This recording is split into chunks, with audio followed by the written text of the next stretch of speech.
So, welcome everyone to the AI tipping point. The three blueprints that I'm going to demonstrate today for you that I really feel every business needs for next year. And we're talking about having plans already for 2026. So, for people who haven't really dived into using large language models, you could possibly feel like AI is actually moving faster than your business.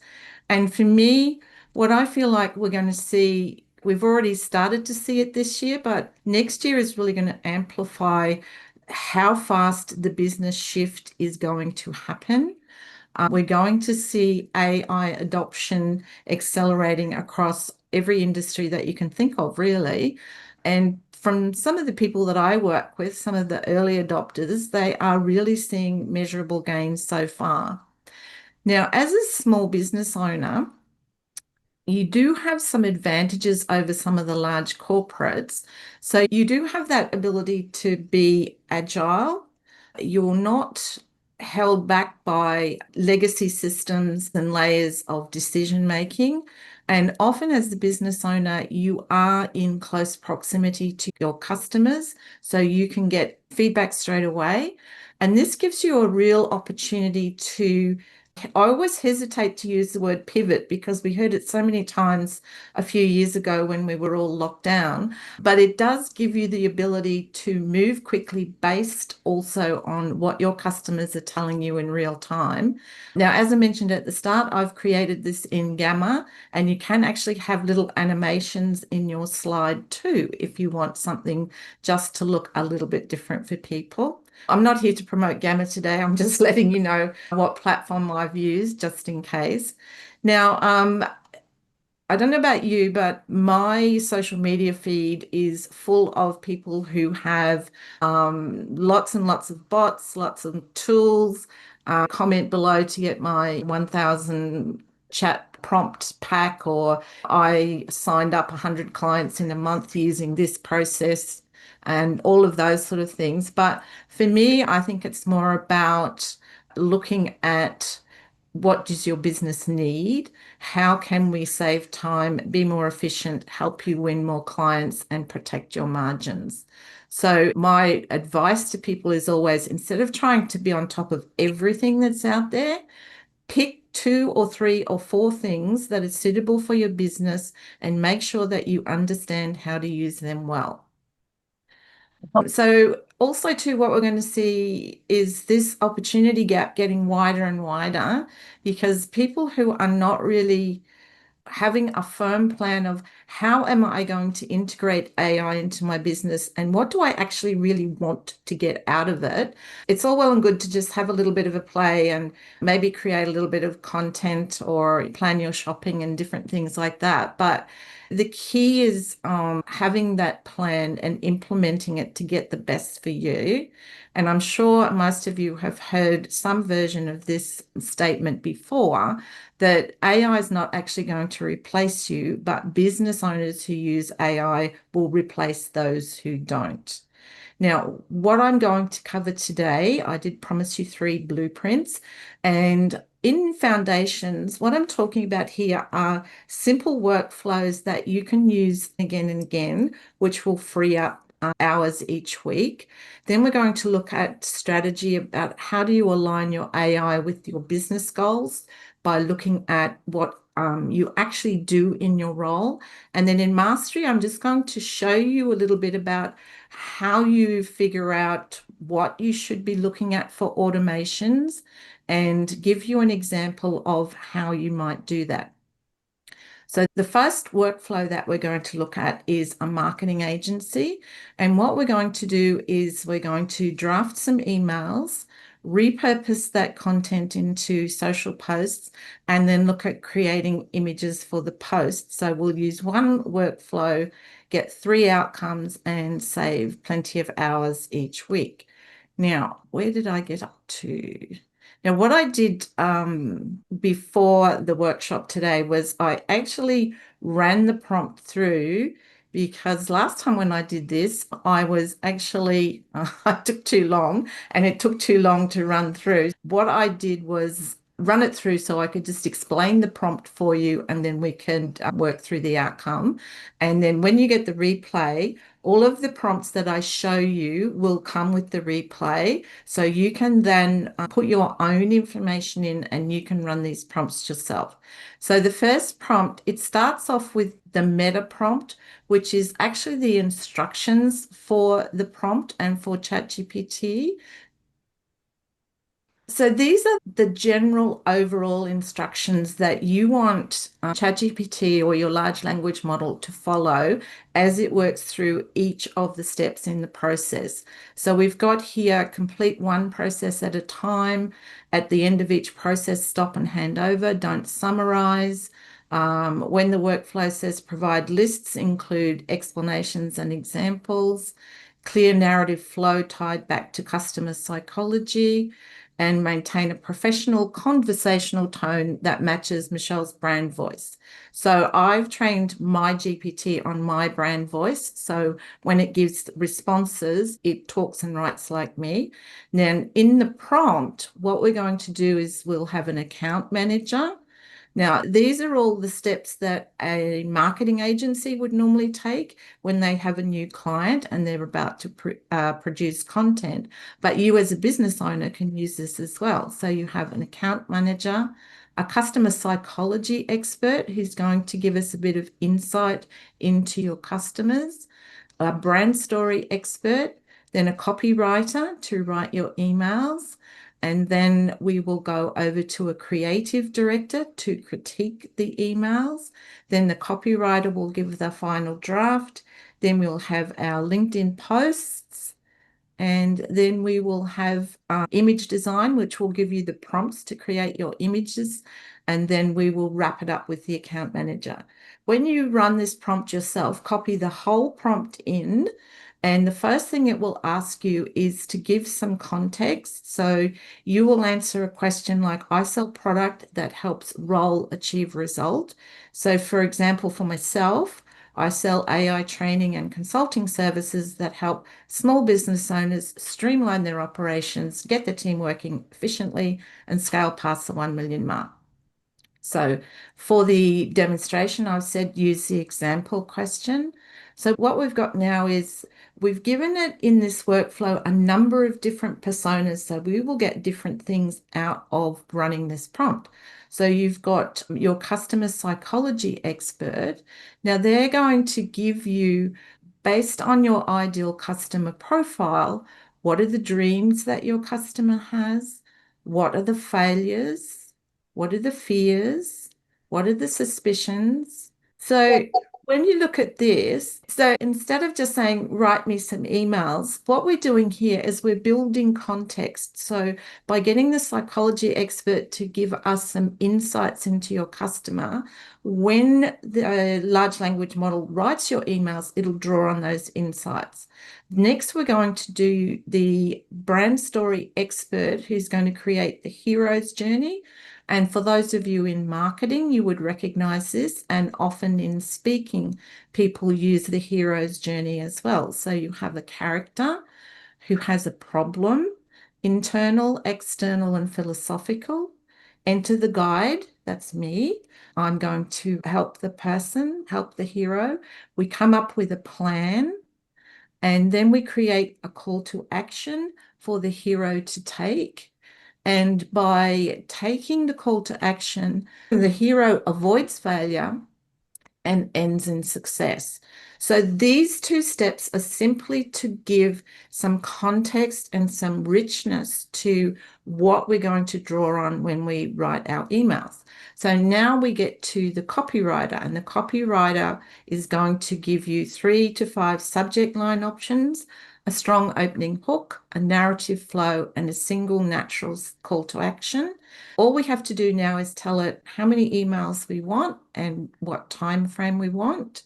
So now it's come up with 3 emails along the themes of the hidden cost of doing everything yourself, what AI success really looks like, and scale without burnout. So for me, that looks okay. But what we're going to do now is we're going to hand it over to the creative director. Now, What we've done in this workflow is we've given a number of different personas to ChatGPT as it works through the workflow. And what we're going to do now is in an agency, a copywriter would report to the creative director, and the creative director would then critique and suggest improvements to what the copywriter has done. So you don't necessarily have to go copywriter, creative director, but whenever you create something, it doesn't have to be social media content, it can be anything. When you get your first draft out, what you can then say is, I want you to critique what you have just written for me. Tell me what improvements I could make. Don't get it to just rewrite it and say, make it better.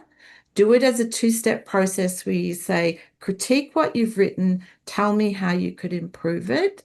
So this is what we're doing now. We're asking the creative director who's gone through and critiqued everything that's been written for those 3 emails. And then what we're going to do is go back to the copywriter and get the copywriter to implement the changes. So as I said, don't just like when you get it, when you have something, don't just say rewrite this or make it better. To really improve your output, ask it to critique and tell you what is needed to improve it. So then you've got your improvements. Then you tell it to apply those improvements. So that two-step process makes a significant difference because often the first run through, if you had to score it out of 10, might be 6 or maybe 7, and still full of M dashes and the things that you don't want. But by doing a second run, you can maybe get that up to a 7 or an 8 or a 9. And you don't necessarily have to do that in the chat. You can do it in Canvas as well, where you can get it to change specific things. Now we're back to the copywriter. So now the copywriter has written the final draft of the emails. So you can still choose what subject line you want. And when you get these prompts, you can change them too if you don't like the way I've presented them. And you don't necessarily have to put in a call to action if you don't want to. It depends on what you want the sequence to really work and do for you. So now we have those 3, and it's actually telling you why these versions are better than the first one. Now, the other thing I'm not sure I pointed out for you, you'll notice that each time it does a response for me, it's numbering them. Now, that's something that I've put into the personalization of my ChatGPT, and it's useful when you have a really long chat and you've asked it to rewrite a couple of things, or you've gone off on a tangent and you think, oh, back earlier in the chat, there was something about this. What you can say is, what response number did we talk about this? Or pull together all the responses by number that I've said are the final things that we're going to use, because so it just helps you as a way of sorting what you're working on. The other thing I have in my personalization, you'll notice at the end of every response, I've got advanced idea and I've got bias note. Now those 2 things are instructions that I've also put in my personalization. So every time it gives me a response, it gives me an idea of where I could take that response, or how I could deepen that response, or how I could get more value out of that response. And then importantly, it also highlights for me any bias that is inherent in the response that it's given me. So if you're not sure how to personalize things, I'm happy to show you anytime. It's not that difficult. Michelle, Yes. I really love all of this stuff. Is there any way you could show us like a real-time example of just one of these so we could see it in action? You want me to run the prompt? Yeah, if you could, Sure. like just so we can see it, that would be So cool. actually, what I'll do is I'll finish this one, and Yeah. the next one I'll Yeah. run it through for you. Awesome. All right, so now you have all your emails. Sorry, I've lost where I was up to. Then you have your posts. Then we're going to the image designer who can create 3 visual concepts. Now, these prompts here are fairly basic. You can expand on those if you want. But what it's giving you is 3 different ideas of ways that you could present an image that goes with that particular post. And just to show you, I actually expanded out the prompt and made a video of one of them, but it didn't come out very well because this was supposed to be a small business owner pushing an enormous steel gear up a hill. But anyway, that just gives you an idea of what you can do. And for those of you who are interested to use Sora, you may have noticed that when they released Sora 2, the link to Sora is no longer in ChatGPT. You actually have to go to sora.chatgpt.com and then access it that way. Okay. Let's go back to where we were. Let me check the time. Let me see how I'm going for my time. I'm supposed to be just finished on this example right about now. You can do a quick time study to show you how much time you could save if this was being done by a full agency versus doing it with the prompts. I don't think it would probably take you that long, but we try to be conservative. The other thing that these sort of time estimates are useful for is if you're going to outsource any work, and if you don't know whether the person who's going to do your work is going to use AI or not, you can ask them, and you can also then do a time estimate yourself to see whether perhaps they might be padding their hours a little bit. But not that most people would. There are people out there who think that I could just use AI and I could do heaps more, but I can still charge the same amount of money. Not that I know anyone like that. Okay, so what that example has shown you is that particularly if you have a repetitive task, that AI can be a helper and you can save time when you are doing tasks like this. And as small business owners, you might not actually be doing your content creation. You might have a VA doing it.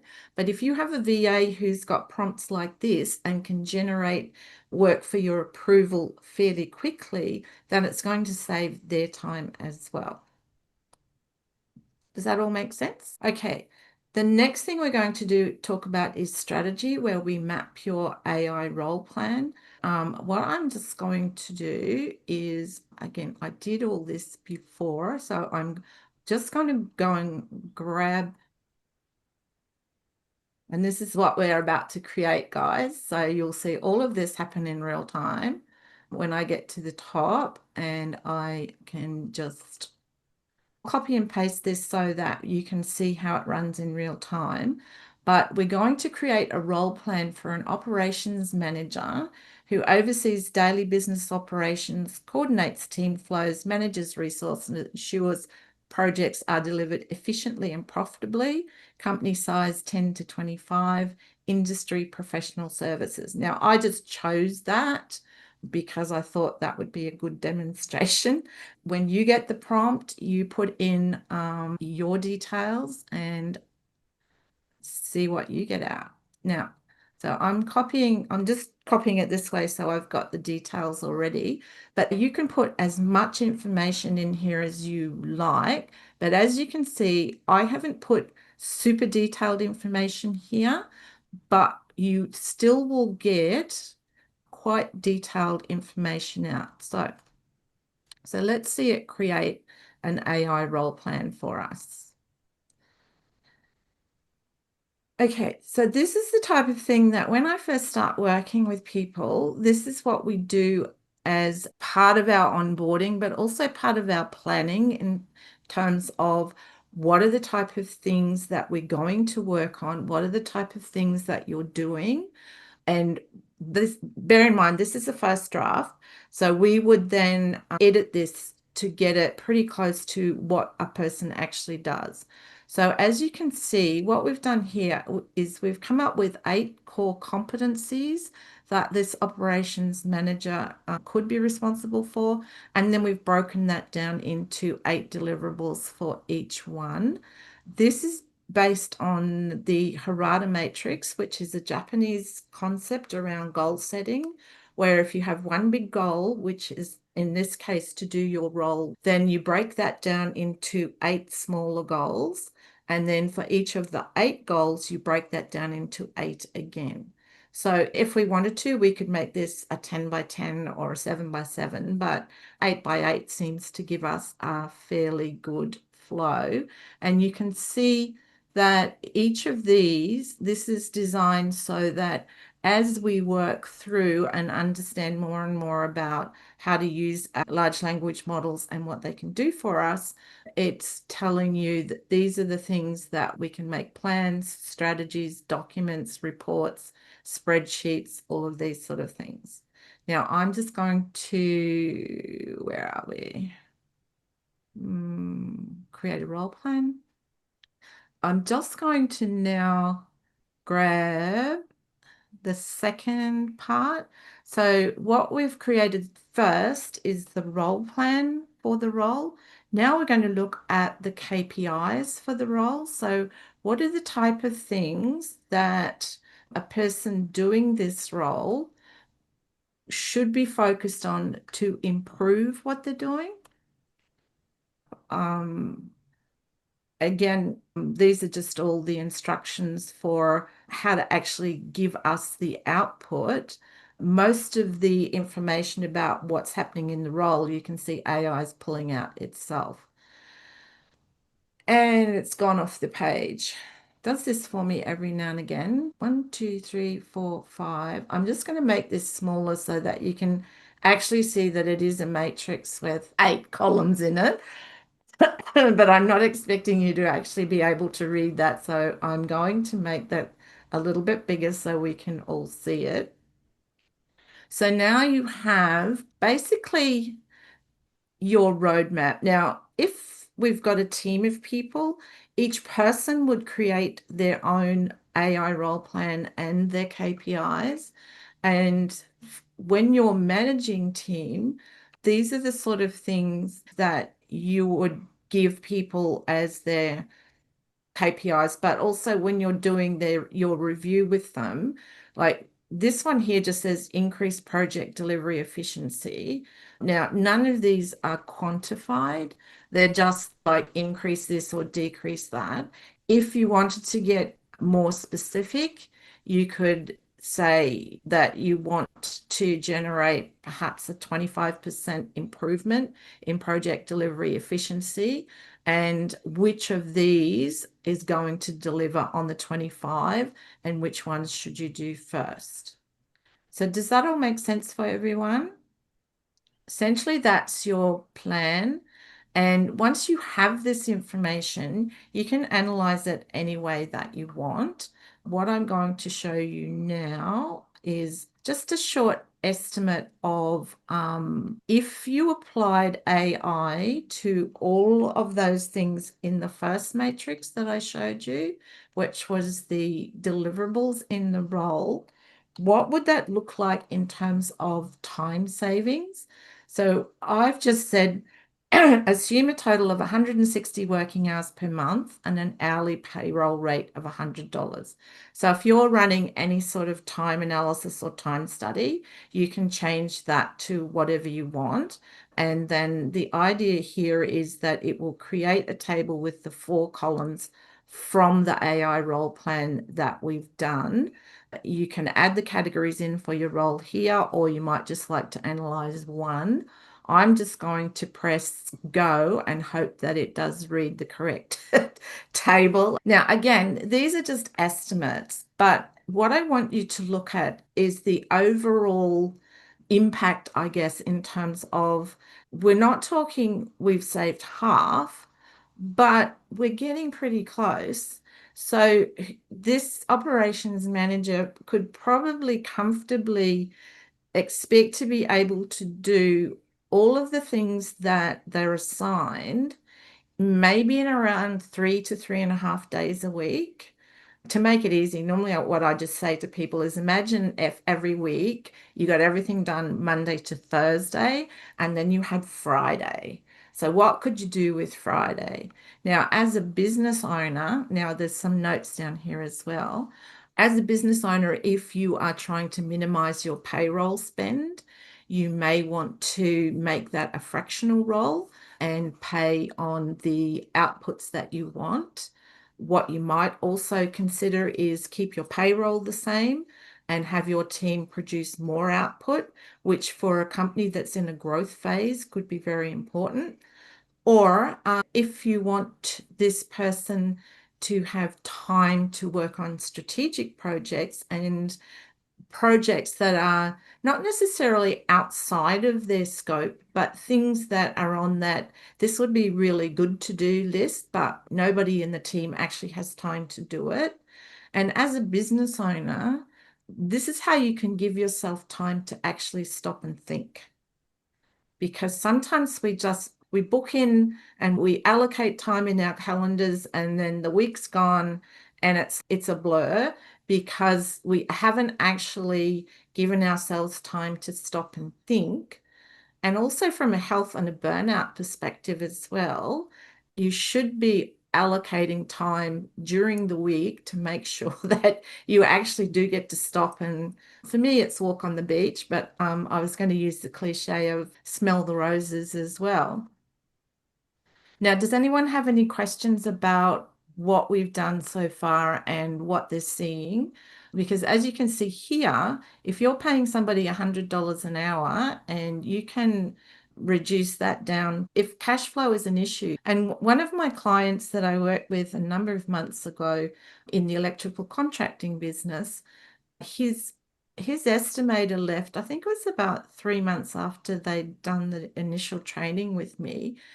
And instead of hiring a replacement, the two owners decided that they were going to build a chat GPT and agent system to actually replace, I think it works out to about roughly 80% of what the estimator was doing. And it actually gets done in about 3 days instead of a month. So you can see that this isn't everyone's going to see that, but the possibilities are always there. You just have to think a little bit outside the box sometimes in terms of, as I said, with these guys, instead of just, oh, we need to hire a new person, they were like, okay, that's one option, but what's another option? How could we look at this from a different perspective? And that saved them around about $150,000 a year. So my first comment when they told me that was, I didn't charge you enough for your training. So now that we've mapped that out, you can see how we've looked at the deliverables, mapped them, and each of those deliverables that I put up there, we can either create OPs or workflows or GPT or an automation or an agent, or we leave it as it is because some things are not necessarily meant to be automated. And my philosophy is you always need a human in the loop because the human is the one who can tell whether this is good output or not. And also, if something's going out with your name on it, you yourself want to make sure that you are happy to have your name on a report or a post or a newsletter or anything that, or an email that you send to people. And yeah, do I need to say anything about that? I think I covered that. The roadmap for the team, integrating it in to the roles, we're not just adding a tool on top, we're actually getting the people who are doing the role to integrate it into what they're doing on a day-to-day basis. Then we look at automation and scale. And again, not everything is suitable for automation. Not everything is suitable for agents. And sometimes if you want to keep it simple, you might just start off with a workflow and then you might look at, okay, how could we add this? How could we add an automation to this? And then how could we create an agent for this? So what we're actually doing when we create an agent is taking a complex deliverable and then looking at what we're going to look at in a minute is where are the opportunities within a role or within a business? Like, where are the wins? Where's the ROI? Which ones are easy to implement? And when you look at other things too, sometimes there's an intangible. So we might create an automation which helps somebody save time in their role. But if that's something that they don't particularly like doing, so instead of spending, say, 2 hours a week on a particular task, now they only have to spend maybe half an hour a week on that particular task. What you've then inherently done for that person in that role is actually made that role a little bit more enjoyable for them because they're spending less time on things that they don't like. I was asked a question a little while ago, how do I figure out what I might automate or what I might create GPTs for? And I said, write a list of all the things that you A, hate to do, and B, you don't know how to do very well, and focus on those. So we're not actually going to do that today. We're going to look at a little bit more of a sophisticated approach, but this is more around, now I'll have to grab the prompt. What we're going to do now is we're going to get AI to analyze that role plan that we just created and tell us what things could be automated, where are we going to get the biggest ROI, and how would we go about that?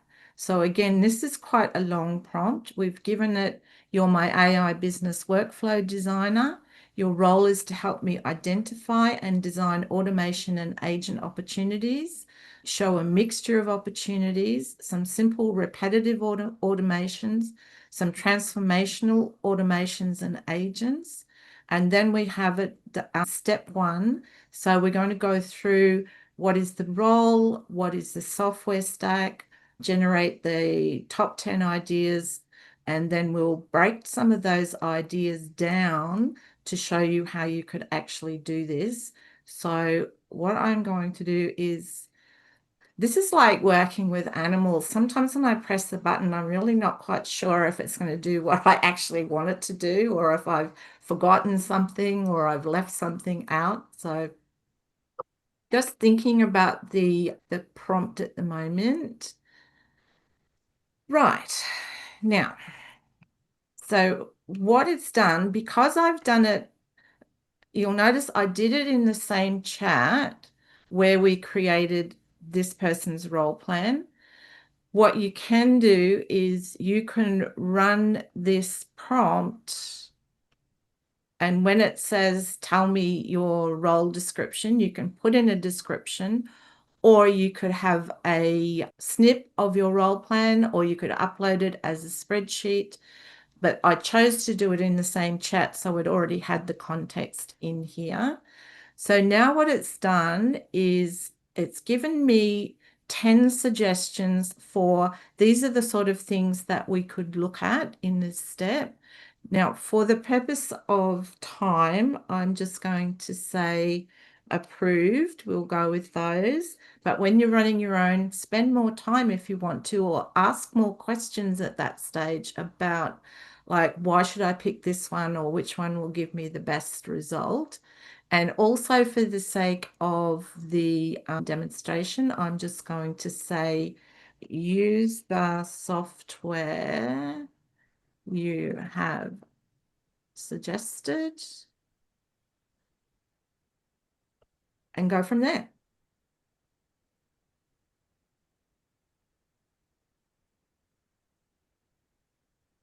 So now what you're getting is a summary of, these are the things that you could automate. These are the things that you could create an agent with. And over here, the complexity and why it helps. So it's all well and good then to have a table. Now, also quick wins, high ROI, foundational. So if you want quick wins, we could pick something from there. If you want high ROI, you can pick something from there. Or if you want foundational, you can pick from there. So what I'm going to do first is I'm going to show you, and I didn't even read them properly, I'm sorry. So let's go number 3, SOP updates and version control, because that's one of the ones in the quick wins. And then I will run one of the ones in the more complicated ones to show you. So now it's giving you a build guide and step by step what you need to do. Now, I'm not going to read through all of that. What I'll do is just say you've got your overview, which primary tools you're going to use, your workflow summary, and then a step-by-step build. Now, at this point, if you're not sure like how to actually do step 1, you can say, give me a more detailed version of step 1, or I'll show you in a minute what it looks like when you really expand everything out. Again, here it's got approximate build time, technical skill, who could implement it. When we get to automations and agents, whilst I give people, everyone who does the training with me, an overview of this is like this type of thing, of this is how you build an agent and this is how you understand it, it's not necessarily the best use of your time to actually build it yourself. Sometimes what you use this for is, let's understand what this entails, what I need to do.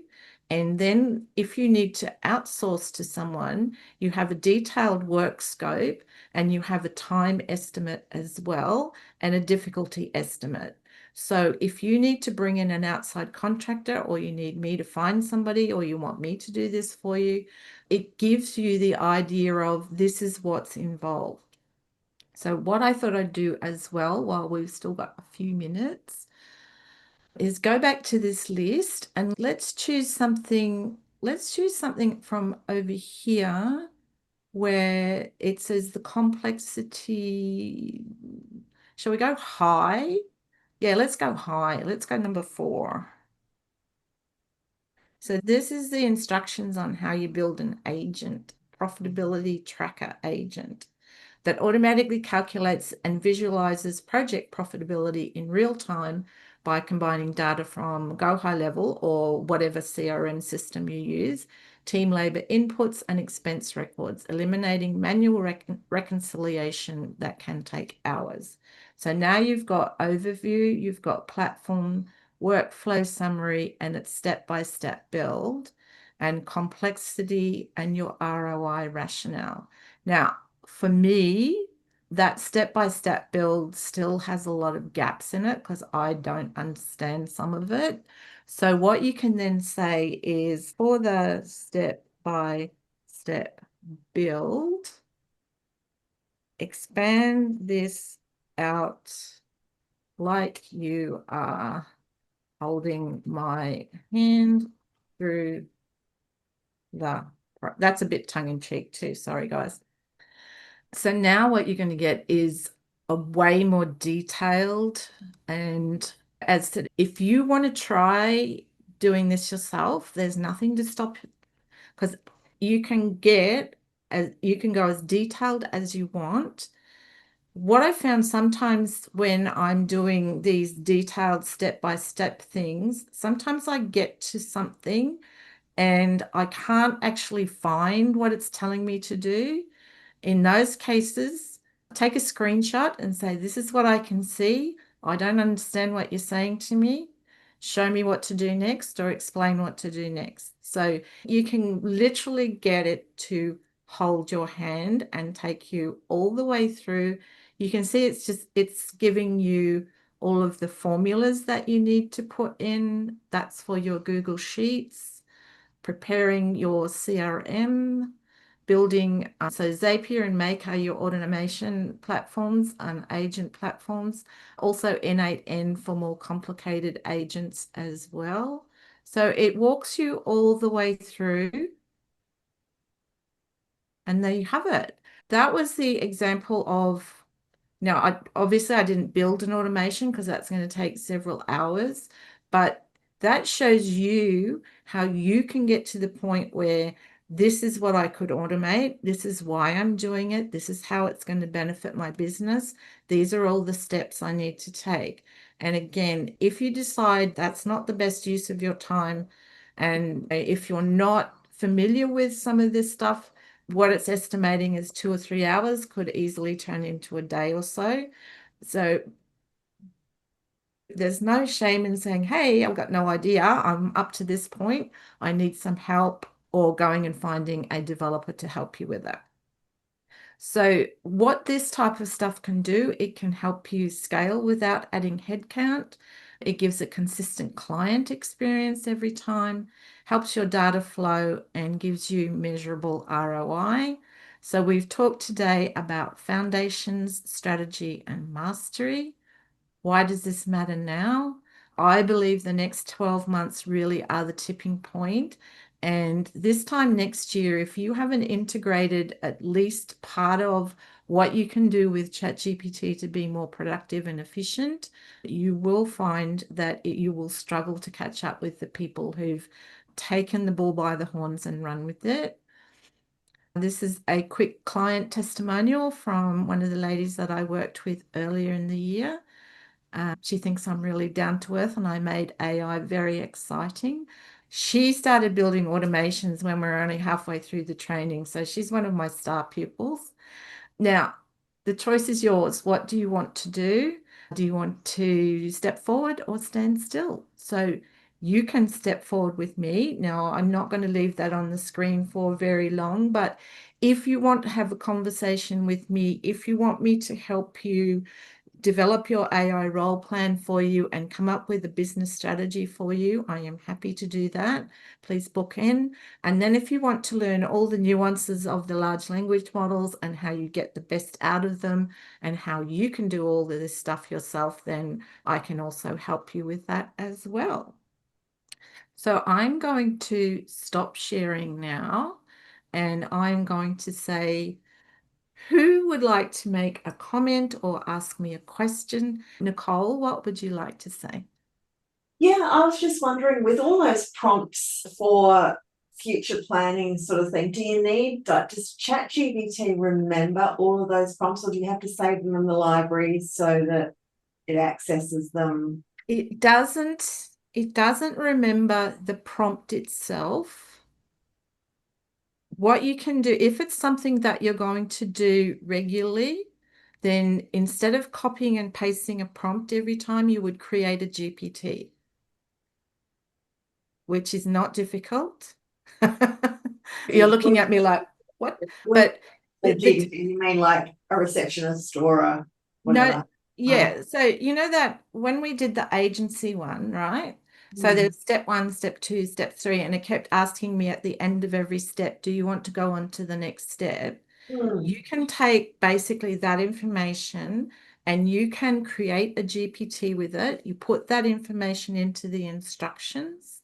So what it means is you click a button and it's got all the instructions in there, and it will ask you, like, give me the context. It'll ask you that question at the start, what is your role and what do you sell and all that. And then each time you run a step, you could see when we got to the end of each step, unless I wanted to change something, all I had to say was, yes, let's do the next one. Yes, let's do the next one. So that's often where the time saving comes in, because if you have something that you do, as I said, every week, or even something that you do every day that takes you 20 minutes, and you can cut that down to 5 minutes by creating a GPT, it's worthwhile spending the time, set it up so that that's like the prompt is in there then.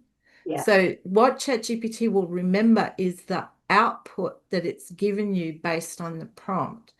So you might say, hey, last time we ran the marketing agency one, can you remember what the psychological fears were? Yeah, it may or may not give you the right answer at this stage. I'm not 100% sure. But if you create a GPT, you know that the information's in there. Okay. Thank you. Anyone else?